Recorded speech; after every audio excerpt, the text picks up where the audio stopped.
So, magandang araw sa inyo. Ano kaya magandang topic? Wala akong maisip eh. Siguro pag-usapan na lang natin yung mga naobserbahan natin sa pang-araw-araw, yung mga katrabaho na may pamilya, tapos yung may mga karelasyon. So, since average naman halos lahat, normie, or minsan pa nga below average. Pero ako, simula na black pill ako, parang tumaas yung ano ko sa itsura eh. Parang halos tingin ko sa lahat unattractive eh. Hindi lang to sa lalaki ah. Hindi ko ginajudge yung lalaki lang. Pati yung babae din. Pag tinitingnan ko yung mga nakikita ko sa paligid ko na babae, unattractive din talaga. So sila lang din yung nagkakagustuhan. Tapos pansinin mo yung may mga pamilya at anak. Hindi naman yung mga lalaki to sa lalaking side. Napansin ko, wala namang maligid sa kanila. Di ba sabi nila, pag may pamilya at anak ka raw, pre-selected, ganyan. Since normie sila or below average yung itsura, walang nagkakagusto sa kanila bukod sa asawa nila. Tapos, nakikita ko, meron kasi akong katrabaho na below average. Kasi 32 pa lang siya. Tinanong ko yung tanong, kasi sinasabi niya, kailan daw ako mag-aasawa, mag-anak daw ako, mag-asawa daw ako, ganun. Kasi nga single nga ako eh. Tapos, tinanong ko edad niya, nakasalamin siya, malaki yung mata niya, tapos Fiji kasi siya eh. So, napapanot siya, parang nandito yun yung hairline niya, nandyan. Kasi sa akin, 4 pa yan eh, 4. Ganyan mo malalaman kung totally napapanot ka. Ayan, 4. Ayan yung hairline ko, so 4 pa yan. Ibig sabihin 4 fingers, hindi ka papanot. So, sa kanya talaga, ang taas na nandito. Tapos, ilan taong ka na? 32 na raw. So, buti na lang, may asawa na siya. Sabi niya, nakita mo yung kumain kami. Yun, asawa ko yun. Nakita ko yung asawa niya, magka-looks match sila, pareho silang pangit. Hindi sa nagyayabang ako, pero yun nga yung talaga. Pero pareho silang nurse. So, yung ka-FWB ko na Pinay, mas maganda pa siya doon sa asawa nung lalaki na yun. Pero nurse naman yung babae. So, pareho sila. So, yun. Marami kasing factor eh. Pero, yun. Nag-uusap lang sila. Walang simping yung babae. Tapos, basta, yun. Kasi sinabi ko na yan, ng treatment ay base sa itsura. So, kung normie ka, normie sa normie, depende yan sa general rule. Kuwari, pareho kayong normie, normal ang treatment nyo. Normie to pangit. Malamang yung normie, medyo pangit treatment do sa pangit. Hindi naman to yung universal na sinasabi na yung iba kasi mahihina kokote. Hindi nila nagigets yung treatment eh. Kala nila talaga na nag-a-adjust yan. Depende sa tao na makakasalamuha mo. So, yun yung naobserbahan ko. Tapos, yung mga may pamilya rin na lalaki at anak. Wala naman. Hindi nga sila makapangaliwa eh. Hindi nga sila makapangaliwa. Kasi wala nagmo-move sa kanila. Wala naman may gusto sa kanila eh. Normie sila, tsaka below average eh. Wala may gusto sa kanila. Bukod sa asawa lang nila. Which is, minemaintain nila talaga. Sila yung hatid sundo. Tapos, bit-bit ng gamit. Ano pa ba? Yan, tagaluto. Ayun pa pala. Yung dun sa trabaho, naririnig ko kasi sa background. So, yung dalawang babae nag-usap. Yung isa nursing aide. Tapos yung isa naman cleaner. So, nag-usap sila. Sabi niya, nilulutuan ka ng asawa mo, no? Na sabi niya, oo. Yan na yung tapos yan yung sasabihin nyo. Bakit kasi normie naman kasi normie lagi, ba't ang dami ko nakikita na normie na lalaki na may karelasyon at may asawa? Same man eksena. Narinig ko na naman to. Lalaki nagluluto. sinasabi sa inyo eh. Ayaw nyo kasi maniwala eh. Yung mga normie na yan, di ako naiinggit kasi yung treatment talaga iba, ibang iba. Paano ko naranasan yan? Kasi, di ba ako, above yung itsura ko sa mga sa mga naging girlfriend ko or exes, ganyan. So, alam ko yung treatment nila. So, nakukumpara ko sa ibang tao. Sabi ko, ba't ganun? Hindi ko nararanasan yung ganyan. Tapos, pinagluluto ng lalaki yung yung asawa nila, ganyan. Walang masama doon. Okay naman yun. Kasi para, pero ang sinasabi ko, yung treatment talaga, yung treatment. Walang masama na magluto ka kahit papaano. Pero ang napansin ko ngayon sa mga pamilyado, boy, yung mga average looking tsaka below, yung mga may pamilya at anak, hindi ako naiinggit sa kanila.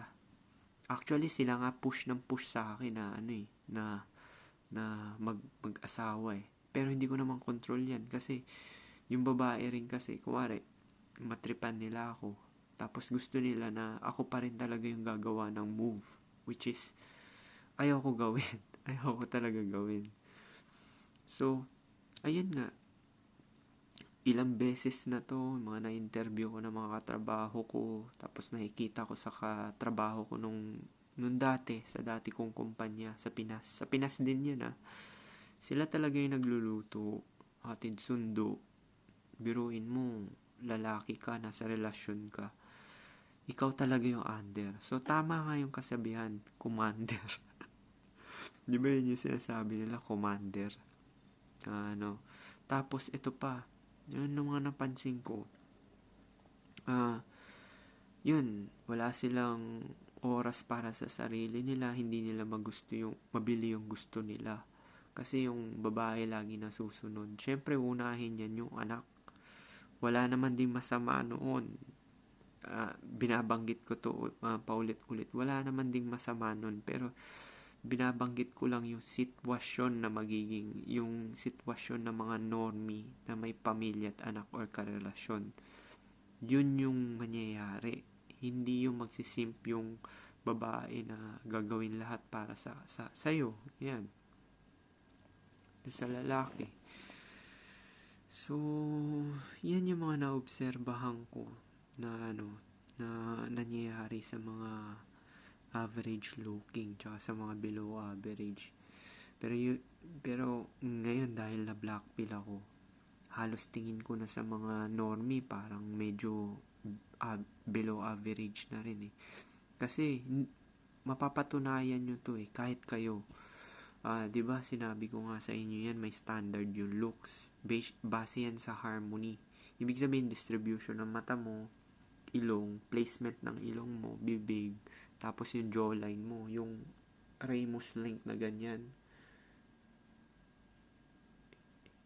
Yung ganyan, yung ramus length. Tsaka yung projection, ibig sabihin, yung projection, yung ganon. So, kuwari, di ba ganyan?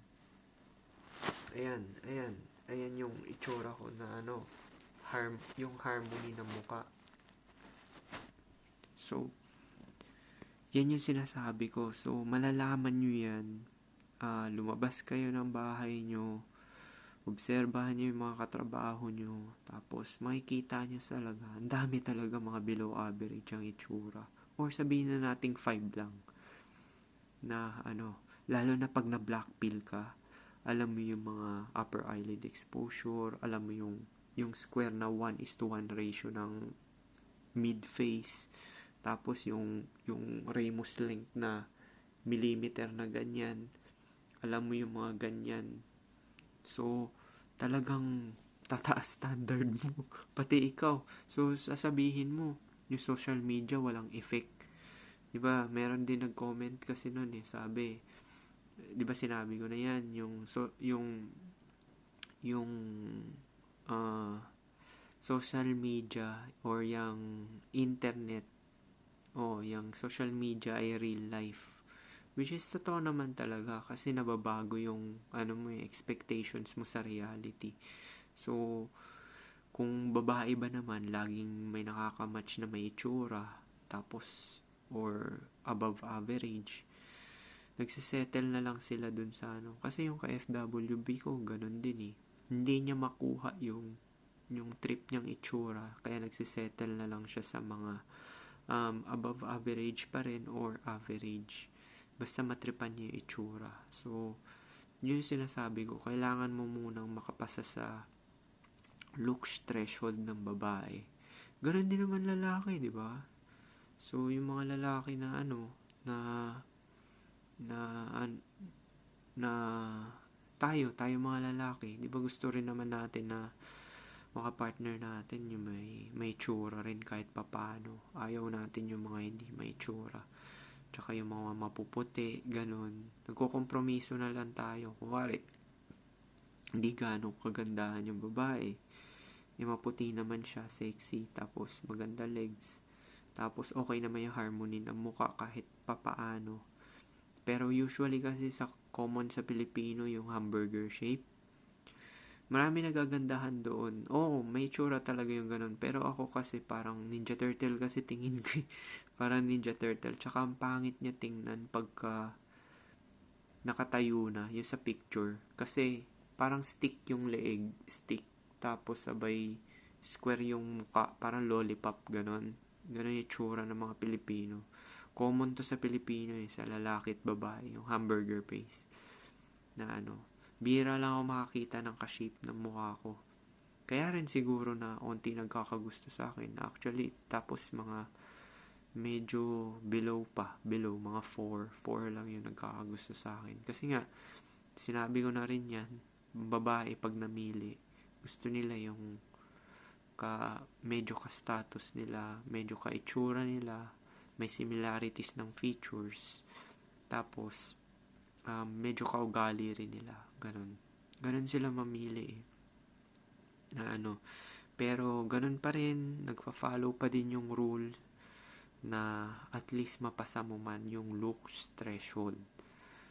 So kung nahihirapan ka na maka-attract, ibig sabihin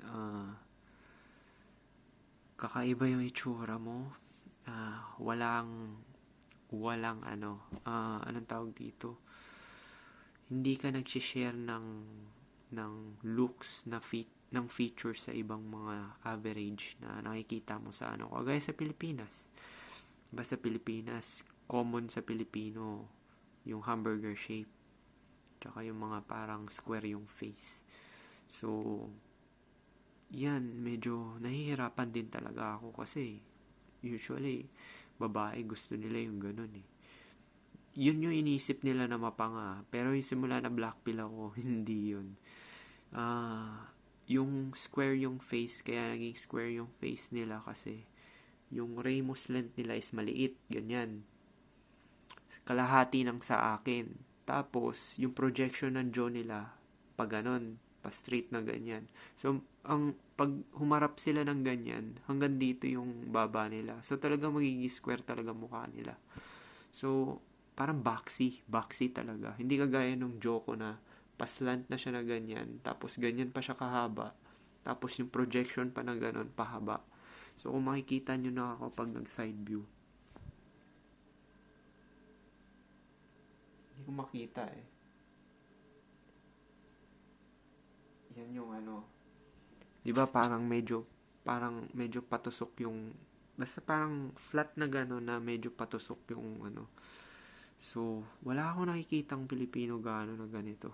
Sabagay, hindi ko masisi kasi mix naman din yung ko eh. Kasi tatay ko may onting Espanyol, tas nanay ko may onting in Chinese. So, halo-halo na rin. Pero Pilipino ako. Pero wala talaga akong makita na parang ko. Kaya yung mga nagkakagusto sa akin, halo-halo na. Tapos, hindi rin nag-work. Ewan ko bakit ganun eh. Bakit di nag-work eh. Nakakasawaan, ganun. Pero, yun nga, hindi na to para sa akin. Nakikwento ko lang yung side ko kasi nako-compare ko yan sa sa ibang mga pamilya at anak. Ang usually na nag-work is yung magkahawig. Magkahawig yung lalaki at babae. Tapos, nakikita ko yun, nagsasama sila na matagal. mga katrabaho ko, ganun, magkahawig sila. Tapos, mga nakikita ko rin sa kalsada, sa mall, magkakahawig sila kahit papaano, onte. So, kung nahihirapan ka maka-attract, ibig sabihin, medyo wala kang kahawig. Ganon. Kasi babae na mimili. So, dun pa lang, medyo talo ka na, di ba? Kaya yung mga pangit, tsaka yung medyo unique yung itsura, or maraming flaws, nahihirapan sila magkaroon ng karelasyon. Nakikita ko nga rin dun sa trabaho yung mga single, yung mga below average, tapos parang unique yung mukha nila kasi may kakaiba, parang may hindi naman defect kasi okay, symmetrical naman yung bone structure bali yung harmony lang ng mukha nila parang off ganun. So yun, mga single sila, pati yung babae kong katrabaho 33 na siya. Kahit ako, hindi ko siya i-date kasi repulsive talaga Meron din akong katrabaho na parang 35 na siya. Nag-resign na yun puti. Bag yung eye niya. Tapos, basta repulsive din talaga. Kahit ako, hindi ko i-date yun. Mas okay na ako dito sa ka-FWB ko na nagkagusto sa akin. At least, medyo yun. Medyo naswertehan lang ako sa mga nagkakatrip sa akin kasi nga, may tsura naman sila ng onte. Pasado naman sila sa, kung ikukumpara ko sila dun sa mga nakikita ko. So, yun, yung mga napapansin ko. Kaya, lagi nyong yung treatment. Huwag kayo mainggit sa mga may karelasyon, ganyan, na kasi nagkukompromiso na lang yung babae dun kasi, syempre, future investment pa rin yan. Kinoment ko na yun dun sa sa Red Pill page. Future investment pa rin naman yung isipin ng babae, lalo na pag lagpas na siya sa 25, which is yung provider na yung trip niya. Pero, need mo pa rin mapasa yung looks threshold. Sinasabi ko sa inyo, wala kang kawala sa looks threshold na hindi sila papatol ng super pangit or below sa looks nila. Ngayon yung tinatawag natin hypergamy sa looks. Hypergamy na sila sa sa pera, sa status, or sa ma-provide mo. Diba sinabi ko na yan? Ganito hypergamy sa babae. Ang hypergamy sa babae is mamimili sila ng mayaman na mayaman, halos maging sugar baby na sila, sunod luho. Pero yung lalaki, hindi makakatanggap ng gaanong affection or intimacy kung below siya sa average or normal. Kung average naman siya, makakatanggap siya ng normal na treatment. Tapos yung isang hypergamy naman na sinasabi ko is yung pakinabang mo. Yung ibig sabihin yung ikaw yung simp.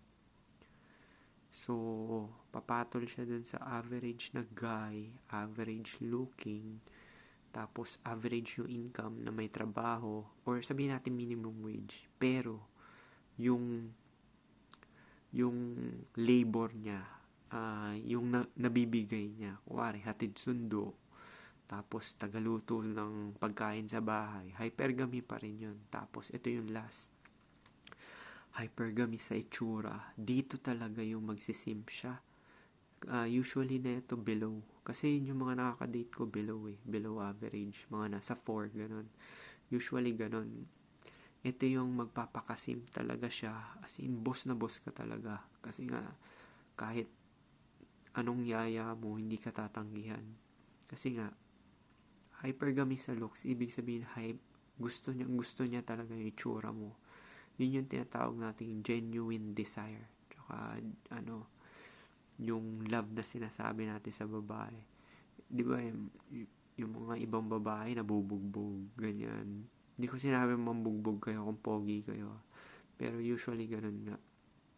Ba't ba sila nabubugbog? Hindi naman natin alam kung anong rason bakit sila nabubugbog. Pero yun nga, sila yung tagaluto. As in, sila yung nagsisilbi doon sa lalaki. So actually, sa relasyon talaga ng babae, kahit anong balibaliktad ko talaga, dahil sa black pill, lagi pa rin ang advantage sa babae pa rin talaga. Yan yung hypergamy nila Biruin mo, dahil below sa looks yung babae, malamang below din yung status niya sa society. Kasi ano siya eh, gaya nung ka-FWB ko, cleaner. Tapos yung girlfriend ko sa LDR. May trabaho naman sila usually kasi ayoko naman pumatol na walang trabaho. Pero yun nga, mga below. Dahil nga dun sa hypergamy na tinatawag natin. So, yun yung sinasabi ko na kahit anong balibaliktad mo na yung hypergamy talaga ng babae, nagagamit ko siya kasi nagkakaroon ako ng dalawang chika bebe, di ba? Kaso, yun nga, for future investment, parang siguro for fun, which is, yun naman talaga yung habol ko sa kanila, for fun. Tsaka, companionship. Maliit din naman chance ko na makabuntis ako or magkaanak. So, kaya companionship na lang. Parang contractual, na lang talaga. Transaction na lang talaga yung namin, relasyon. Mas maigi na yung gano'n, at least transparent kami sa isa't isa, hindi yung ginagamit ka. Kasi alam mo tong blackmail hindi yung magagamit ka, diba? Yung ibang mga hindi pa na blackpill dyan, clueless sila sa nangyayari. Merong iba dyan sa relasyon, iniisip nila normal yung ginagawa nila na tagaluto, hatid sundo, as in beta, box, cock, parang gano'n na yung nangyayari. Kasi yun yung nasa diba, nakikita nila sa mga kapwa normie nila na pamilya. Ay, teka, saglit lang. Uwi muna ako, susunduin ko si Mrs. Yung mga paalam ng mga kabarkada ko eh. Teka, saglit lang. Bawal ako uminom, hanggang alas 7 lang ako. Tamo. Oh, yan yung normie. Kung pogi yan, takin na pag pogi ka. Bahala dyan si Mrs. Magluto siya sa bahay. Siya na magluto, siya na mag-alaga sa bata. Ako magpapakasaya. Yung mentality ng pogi. Ako magpapakasaya. Siya mag-adjust sa akin. Iinom ako hanggang magdamag. Ganun mentality ng pogi. Bahala si Mrs. dyan. Kung iiwan niya ako pabor, meron naman ako side chick eh. Meron pa akong isa. Bahala kayo dyan. So, paano? Yun lang. Minumulat ko lang yung mga mata nyo about dito sa mga nakikita nyo everyday na normie na nasa relasyon. Hindi siya nakakaingit, promise. Hindi siya nakakaingit. So, paano? Peace.